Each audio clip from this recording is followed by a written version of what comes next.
What's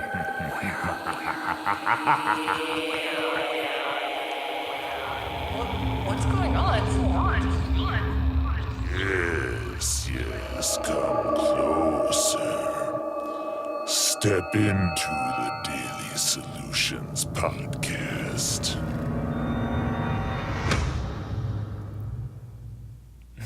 All right. Hello, everybody. Hi. I am Graham. I am Juliet.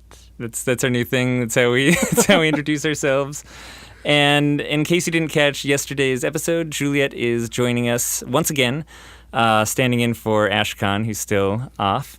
And Juliet's one of our team here at Float Tank Solutions and does a lot of the content, a lot of float research that I've gotten her all entwined with. And in addition to that is an avid floater. So we're going to be kind of tackling some questions more around just the floater side of things. Mm-hmm. And today's is, how do you describe floating to someone who has never heard of it? Right, which is something that has been kind of broached on this podcast before. By the way, Juliet handles a lot of the transcriptions and the actual posts of this podcast / show notes. So I've never actually listened to it. It's fine. So she has a limitless knowledge of everything we've covered so far. Right. It's basically like having a kind of second, much more feminine Ashkahn involved. Only slightly more feminine Ashkahn. So for context, why don't we start with what you would say is the float-on response to somebody who hasn't floated before. How would you So I'd describe say I only use this about 100 times a week, like every single week of my life. I've kind of just got a little spiel down. I think I might have even said it at some other point on the podcast, but Right. Repetition never hurt anyone. So if someone comes up to me and they're like, "What do you do for a living?" for example, I'm like, "Yeah, floating. Have you heard of that?" And they're like, "No." I say, "Okay, well, float tanks are kind of like a perfect bathtub. They're about 8 feet long, 5 feet wide, so about the size of a queen-size bed or a big king-size bed, and it's only about a foot of water inside, but then there's 1,000 pounds of Epsom salt dissolved in that water. And that alone is amazing. When you get in, you relax in the water and your spine decompresses, your muscles relax. It's a lot like giving a massage without being touched. And then all the water is at skin temperature, so you just lose track of where your body ends and where the water begins. And the rooms are really soundproof and lightproof, so there's no light, no sound, no sense of touch, and almost no gravity on your body. And you just float there. And it ends up being kind of like a condensed vacation for your brain and your body. And then after that, I kind of start asking them what they're interested in and do the whole, cold reading kind of thing where Right. I talk about the relationship they just got out of and how float tanks will heal them and, really just switch into salesman mode, lay your palms upon them? Yeah, exactly.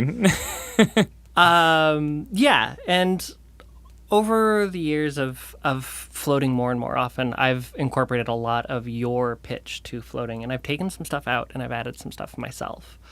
The things that I like to emphasize, especially with people who sound wary about it, is I point out that the room that they're floating in is a completely private room that has a door that locks, and then and describing the layout. So saying that there's a shower, then there's the tank itself, and you're in complete control of the environment. Because the first thing that I always hear about is people worried about claustrophobia or being like enclosed in a space, and reminding them or letting them know exactly what the space is like. For sure. It's amazing the percentage of the population who at least thinks that they're claustrophobic. I'm constantly amazed when I'm talking to people. It's like, I guess it just never comes up in conversation. Like, hey, do you want to climb into this really tiny, narrow space with me or something? Yeah. But yeah, anyway, that is a huge concern for sure. And the other thing that I tell people is I'll say you should take a look at the space, because once you see it, a lot of your worries will be dismissed. Because I think that people sort of assume something when they hear about a float tank or a sensory deprivation tank or whatever. And it comes with all these preconceived notions that aren't accurate to reality. So I like to invite the comparison without telling them exactly why they're wrong or why they're mistaken in that, and instead just prompt them to take in more information, which I think is pretty helpful. If I have my phone, if they're really curious, sometimes we'll like pull up pictures and show them stuff. But Nice. Yeah, visual aids are really nice. What if people are too excited? Like they're actually like too amped up and they're like, I'm going to go in there and hallucinate just like I've heard about from my favorite podcasters. Right. Because we talk about hallucinating on this podcast is no. It's not people's favorite podcast is what you're saying. Oh, I see. Yeah, no, Yeah. that was not the joke that I was making in Right. this I case. know. Although it should be. It should be. It's my favorite podcast. Go subscribe on iTunes. Yeah. Or Player FM if you have Android instead of... Anyway, so if someone's actually just like too amped up about their experience. Right. I remind them that every float experience is different and that they should go on without any expectations. And to that end, I typically try to keep descriptions of the actual float itself really, really short and non-specific. Because, yeah, I think that expectation can be an absolute killer for a lot of people. And, I mean, we see all the time with, like, Yelp reviews or Facebook page stuff or even, like, on forums where people try floating and then they talk about how disappointed they were later because it did not live up to the hype. And so I think keeping people away from that mindset should be a float center owner's, like, main focus is making sure people go in with an open mind when it's their first time. Yeah, expect nothing. It's always good advice. Yeah, I find too that just kind of relating my own float experiences, because I'm not one of those people who goes in and kind of has a vision quest every time that I'm in the tank, or Right. Even really significant audio and visual hallucinations. Like they definitely come in waves sometimes, even with the floats that I'm doing. But largely for me, a lot of the benefit I get even floating, kind of on average about once a week or more, is physical. I just really start noticing, like I'm standing right now. It's because the conference swept through and I didn't get to float as much as I usually do. Yeah. And I can like feel it in my body right now. Right. And that is such a benefit that I see. So I like to remind people of that. I'm just like, hey, like I'm an owner and I've floated hundreds of times. And I don't really see stuff. So don't go in expecting that. Has, at least for me, been really good kind of tactic. Right. And I still think it's awesome. And they're like, oh, cool. Yeah, I guess there's more to it than that, For sure. Like your stupid customers always say. Yeah.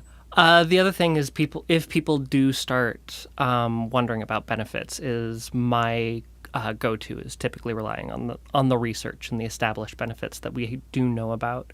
And I'll start from the most common, most well-researched benefits to what's still being studied and discovered.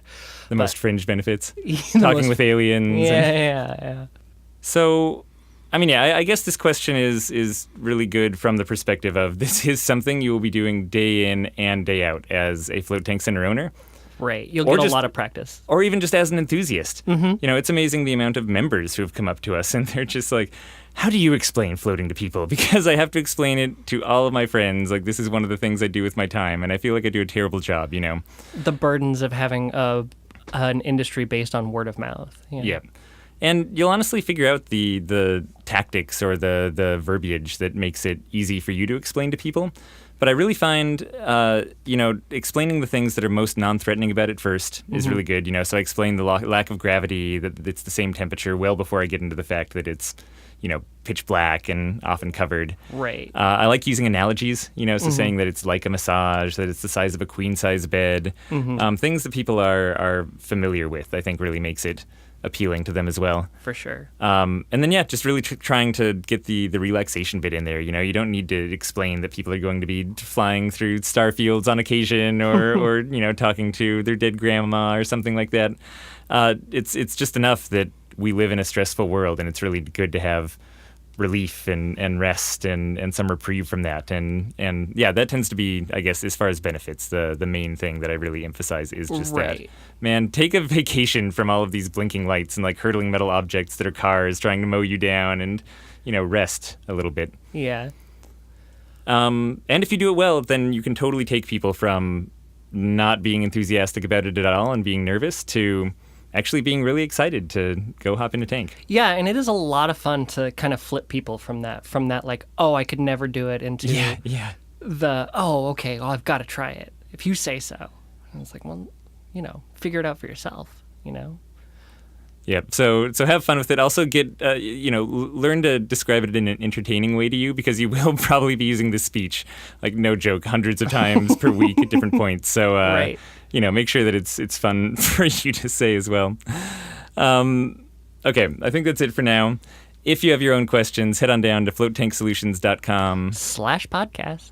And we will talk to you tomorrow. Bye, everyone.